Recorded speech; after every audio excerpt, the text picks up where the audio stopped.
Baik, Assalamualaikum warahmatullahi wabarakatuh. Waalaikumsalam warahmatullahi wabarakatuh. Ya, selamat siang, salam sejahtera buat kita semua.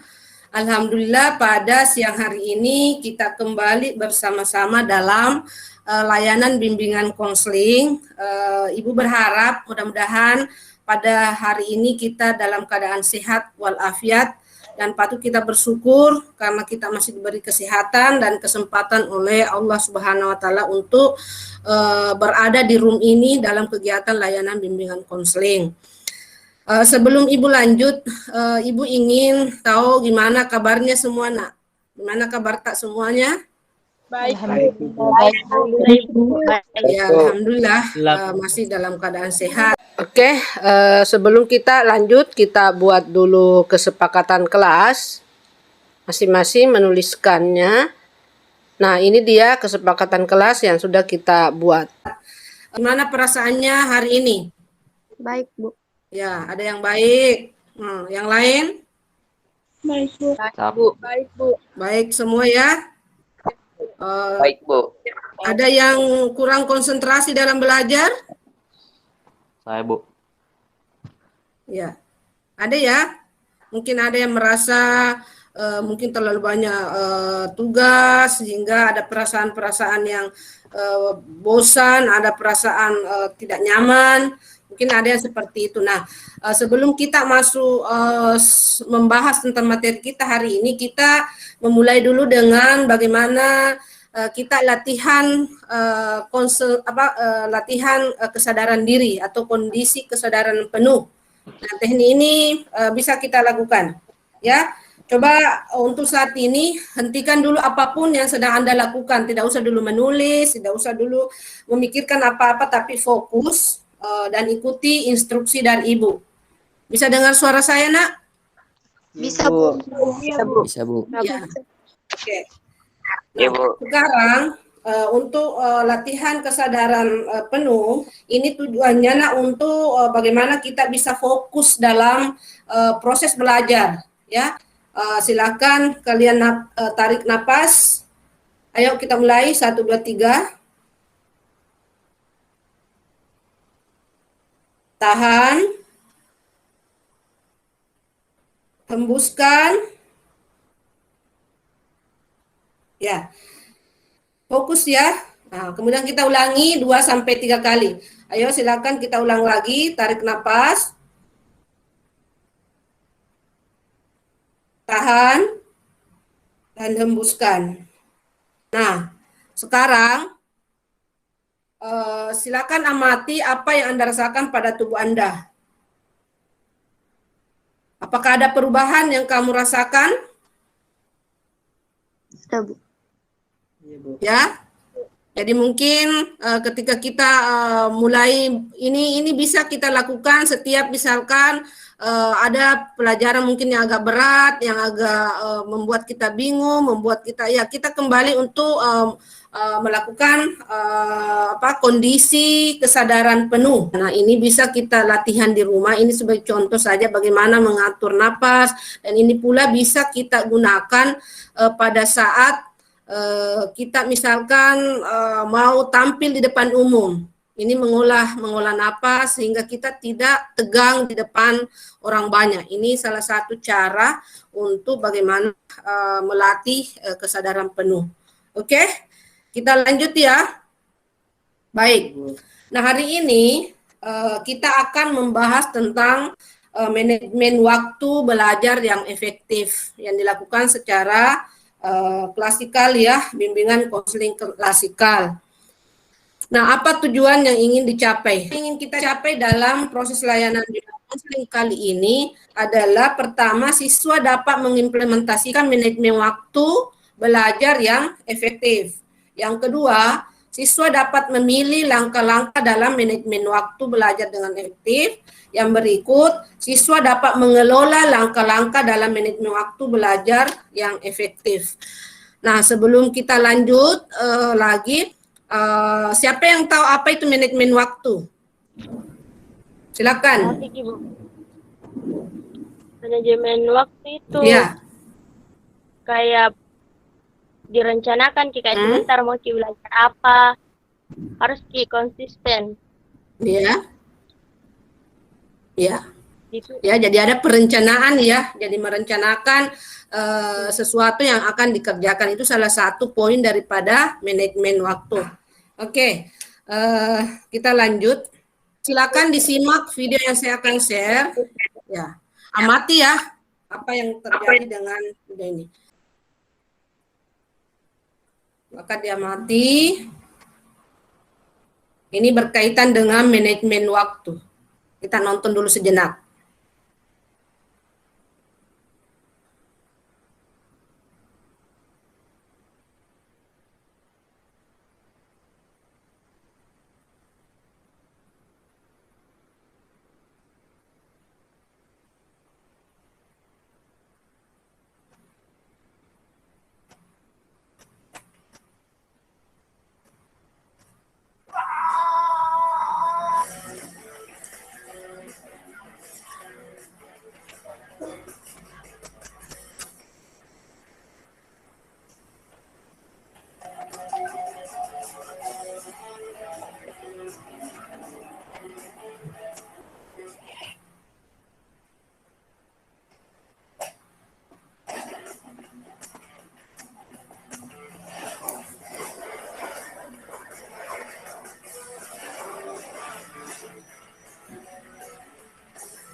Ya, oke. Sudah dilihat semua videonya ya? Nah, kita lanjut ke pertanyaan. Ya. Siapa yang bisa memberikan pendapat? Apa kira-kira yang membuat tokoh dalam video tersebut terlambat? Saya, Bu. Ya, silakan. Siapa, Nak? Elvira Fadidi. Elvira, ya silakan Elvira. Apa yang kira-kira menurut Elvira membuat tokoh itu atau pemeran dalam video ini terlambat? Dia tidak merencanakan waktu atau kegiatannya dari awal. Ya, tidak ada rencana dari awal ya. Yang kedua, siapa lagi? Terlambat bangun, Bu. Karena terlambat bangun. Kita lanjut bahwa tadi ya sudah ada mengatakan bahwa dia terlambat karena tidak punya rencana. Dia terlambat karena terlambat bangun. Ada yang mengatakan dia terlambat karena dia tidak menyiapkan alat-alatnya untuk yang dipakai ke kampus. Itu ya. Kita lanjut ke pertanyaan berikutnya. Apa akibat yang dialami oleh tokoh yang terlambat dalam video tersebut itu? Ayo, siapa lagi yang mau berpendapat? Saya, Bu. Ya, siapa nak? Dewianti, Bu. Oh, Dewianti lagi. Ya, silakan Dewianti. Akibatnya terlambat ikut ujian, Bu. Terlambat ikut ujian ya. Enggak, dia harus lari, itu pun sudah sampai di tangga di depan lift, liftnya juga belum buka, akhirnya dia lari naik tangga 5 lantai. Coba bayangkan 5 lantai yang harus dia jalani. Nah, ini perlu ada refleksi diri. Apakah pernah mengalami hal yang serupa dengan yang ada dalam video tersebut? Silakan dideskripsikan. Jadi ini kita mengintrospeksi diri. Pernah enggak saya seperti itu? Walaupun mungkin tidak seperti ini tadi bahwa lari ke lantai 5 ya, tetapi pernah enggak kita ada rencana misalkan mau ujian atau mau ada sesuatu yang kita mau kerjakan tapi tidak terlaksana karena tidak bagusnya manajemen waktu yang kita gunakan. Ayo, siapa yang mau berpendapat? Saya. Ya, Ibu, Ya. pernah. Ya, Wafik, coba diceritakan Wafik seperti apa? Waktu ujian kelas 6. Terlambat. Ikut ujian karena Iya. macet di jalanan. Karena macet. Terus apa yang kita rasakan pada saat itu? Pada saat Menyesali terlambat karena menyesal. Iya. Menyesal karena tidak berangkat lebih awal untuk mengantisipasi macetnya jalan ya, seperti Iya, itu. Bu. Oke, kita lanjut. Kita kembali ya ke video berikutnya. Ya, Bu. Malam sih gue BBM-an, terus main game.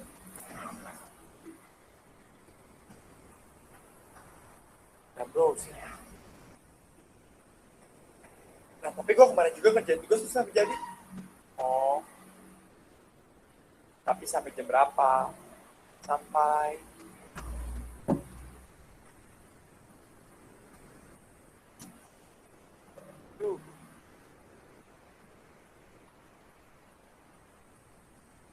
Ya. Oke.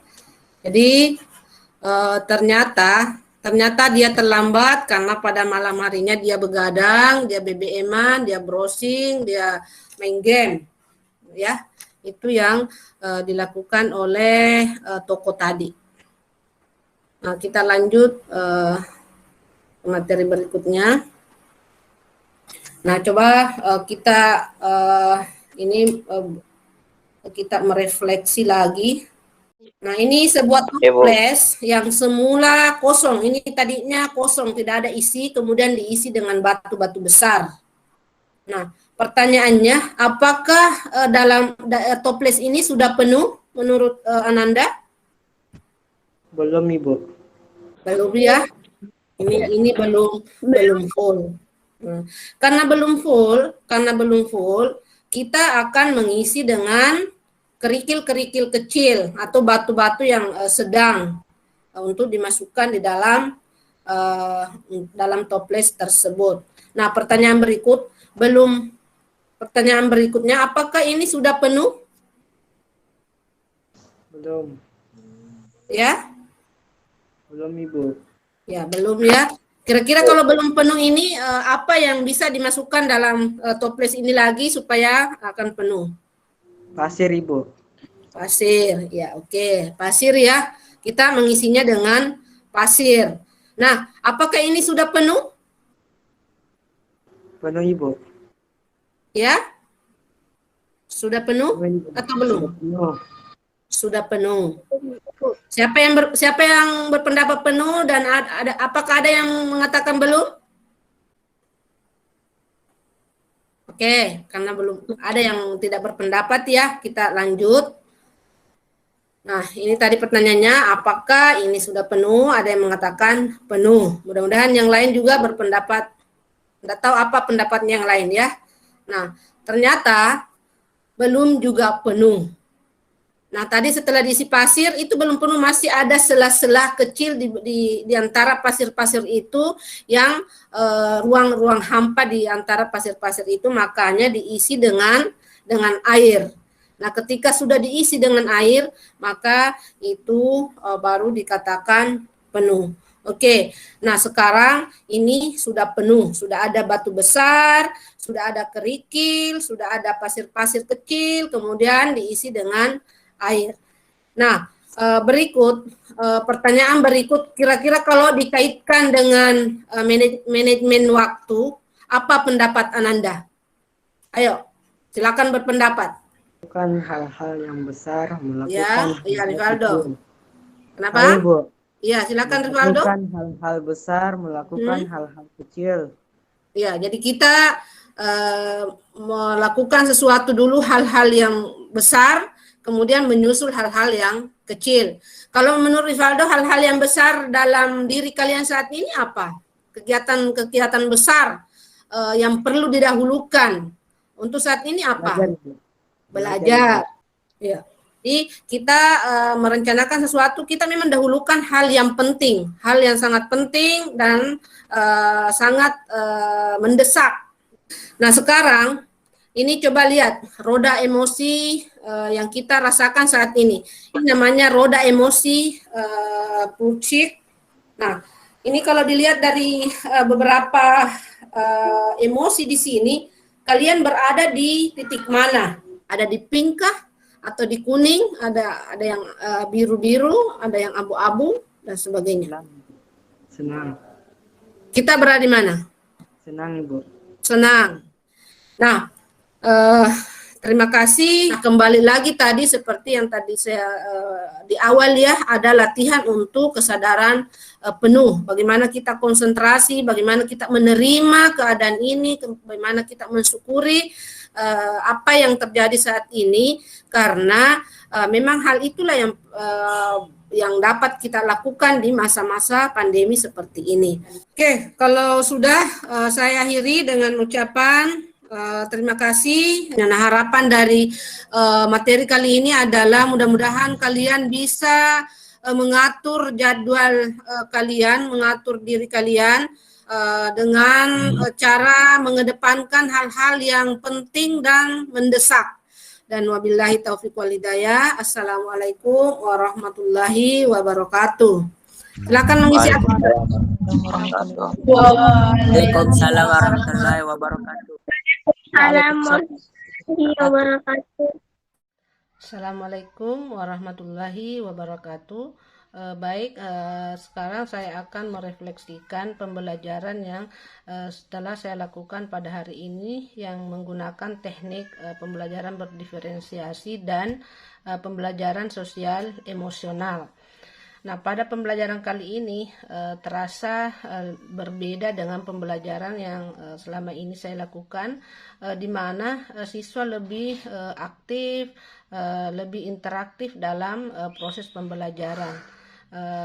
Namun masih ada kendala yang saya temukan pada pembelajaran ini, itu dipengaruhi oleh jaringan yang kurang kondusif, sehingga ada beberapa tahapan pembelajaran yang sudah saya lakukan itu tidak didengarkan oleh siswa, dan itu pun tidak terekam dalam proses pembelajaran ini. Kemudian yang saya akan perbaiki ke depan adalah bagaimana saya bisa lebih memperbaiki lagi di metode dan langkah-langkah dari pembelajaran berdiferensiasi dan pembelajaran sosial emosional, karena saya melihat bahwa pembelajaran berdiferensiasi dan pembelajaran sosial emosional ini sangat mendorong siswa untuk aktif di dalam kelas, sehingga itu yang akan saya perbaiki. Dan yang kedua yang saya akan perbaiki nanti adalah bagaimana saya mencari jaringan yang lebih kondusif, sehingga semua proses akan didengarkan atau akan dipahami oleh siswa saya. Sekian, terima kasih. Assalamualaikum warahmatullahi wabarakatuh.